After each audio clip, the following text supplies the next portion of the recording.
অপরাজনীতির শিকার হয়ে প্রাণ হারানো এক মেধাবী কিশোর তানভীর মোহাম্মদ ত্বকি 2013 সালের 6 মার্চ নারায়ণগঞ্জ শহরের শায়েস্তা খান রোডের বাসা থেকে বের হয়ে নিখোঁজ হন সে।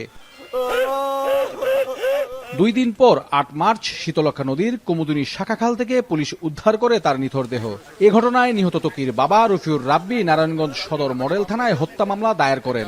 পরে হাইকোর্টের নির্দেশে মামলার তদন্ত ভার পায় র্যাব। ঘটনার সঙ্গে জড়িত সন্দেহে এ পর্যন্ত 11 জনকে গ্রেপ্তার করা হয়েছে। তাদের মধ্যে 4 জন আদালতে স্বীকারোক্তিমূলক জবানবন্দিও দিয়েছে। কিন্তু ঘটনার 13 বছর পেরিয়ে মামলার 102টি ধার্য তারিখ শেষ হলেও আদালতে এখনো দাখিল হয়নি অভিযোগপত্র। এতে বিচার পাওয়া নিয়ে হতাশা প্রকাশ করেছেন ত্বকির পরিবার ও স্থানীয় মানুষ সহ সুশীল সমাজের প্রতিনিধিরা।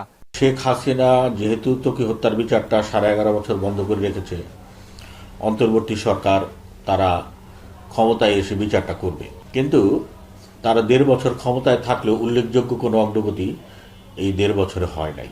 আমরা হয়তো আশা করছি যে এই বিএনপি সরকার বিচার করবে। অত্যন্ত নিন্দনীয় একটি ঘটনা, যে একটি মেধাবী কিশোরকে হত্যাকাণ্ডের পরেও 13 বছর যাবৎ বিচারের মুখ মানুষ দেখে নেই, বিচারের আলো মানুষ দেখে নেই। ত্বকি হত্যার বিচারটা হওয়ার সাথে সাথে এই বিচারহীনতার যে সংস্কৃতিটা, এটা ভাঙবে।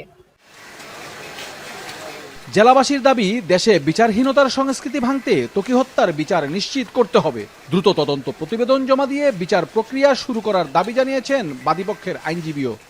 ত্বকির মায়ের চেয়ে বড় দাবি হচ্ছে, তার মা দাবিটা করেছিলেন যে ত্বকি হত্যার বিচার করা হোক, আমি সেই বিচারটি দেখতে চাই। এটি হচ্ছে আমার আজকের দাবি।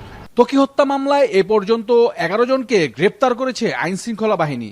নিরাপদ জীবনের নিশ্চয়তা আর সমাজে শৃঙ্খলা বজায় রাখতে এ ধরনের হত্যাকাণ্ডের দ্রুত ও যথাযথ বিচার নিশ্চিত করা এখন সময়ের দাবি। ইমরান আলী সজীব, এখন, নারায়ণগঞ্জ। নায়াসিনামাইড ও স্যালিসাইলিক সমৃদ্ধ লিলি ফেস ওয়াশ, যা ফেসের ডেড স্কিন সেল দূর করে দেয় দ্বিগুণ ফাস্টার ব্রাইটেনিং।